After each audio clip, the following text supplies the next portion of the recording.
Atlantic Castle gets inside and into Wise.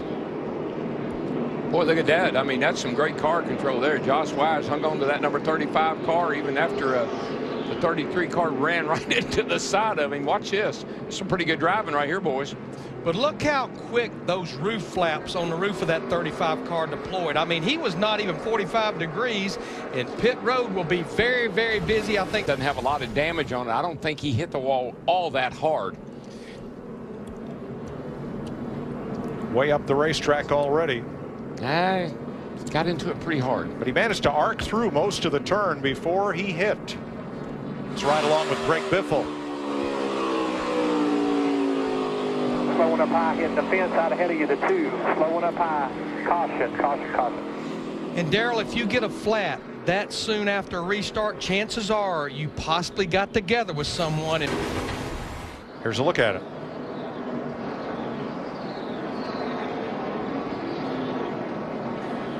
Just got loose, late exit. I've seen that happen here up off that corner. Get a little wheel spin and around she goes. You hear the wheels start to break loose and around it goes.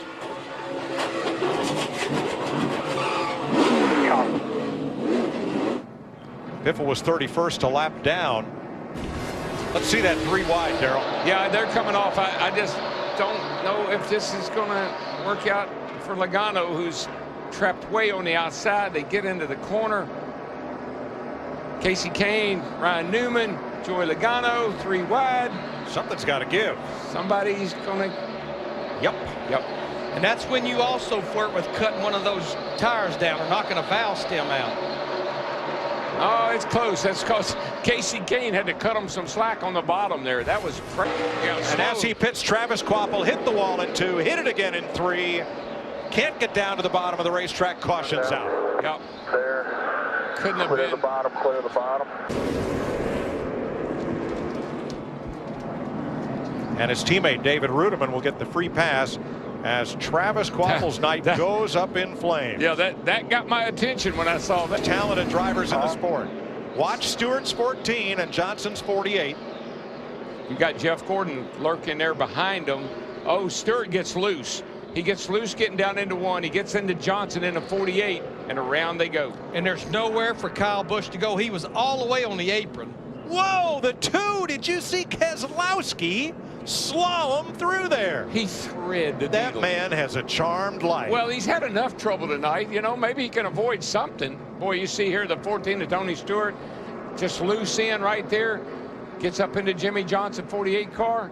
And here comes Kyle with nowhere to go. He probably can't even see Jimmy Wow. because of the smoke. Burton squeaks through. Boy, Jeff Burton really just squeezed by there. But there's Keselowski on the bottom in that too. I don't know how he did that. Told you guys, this is the hardest thing you'll ever see done. That's one of the greatest drivers in the world, Tony Stewart, 3-time champion, just gets loose trying to dig for every inch he could get. And then Brad Keselowski, he never gave up. He never just locked her down and said, I better slow this baby. He drove all the way through that. That's amazing driving.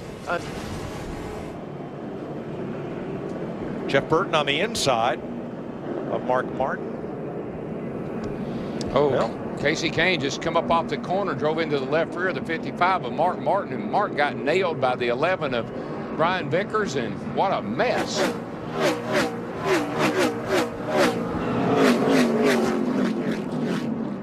Larry, so it's another one of those nights where Gibbs had it all going his way, and now he's got 2 wrecked race cars. That's Brian Vickers in that 11 with all that front end damage. Yeah, he drove into the side of Mark. Right there. Powell.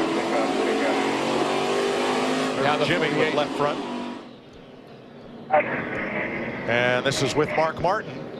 The 5, the corner, inside. Whoa. Boy, Carl Edwards, he got through there. That was another lucky. Who has the most to lose?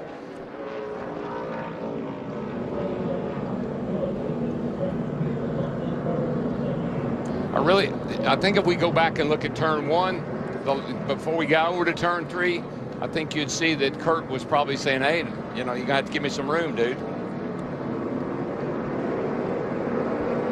That's pretty early before we get to turn 3 when he starts to turn down. Yeah. So He kept it off the wall, but the other thing, there were a lot of drivers coming his way.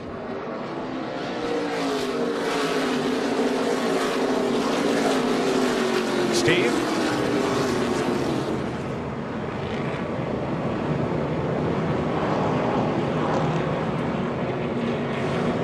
Listening to Martin Truex Jr. on the radio, and he said I was giving him the bottom, but I guess he was too impatient.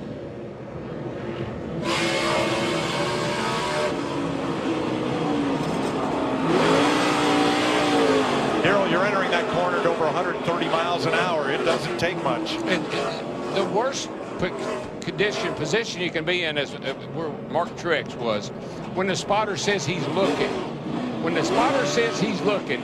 But here's what happened. Look, we're going down the front straightaway.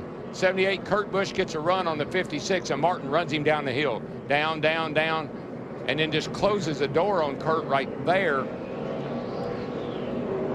They make a little contact off of 2, and I think that's really kind of what started this whole thing. Two drivers who probably need a victory as much as anybody in this field.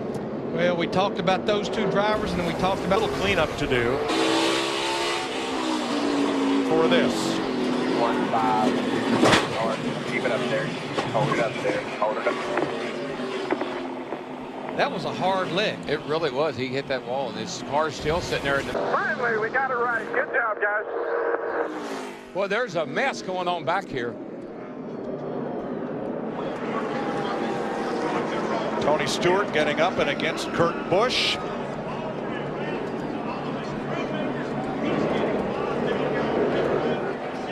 A lot of emotion here, a lot of temper, a lot of emotion. Oh, yeah. A lot of aggression.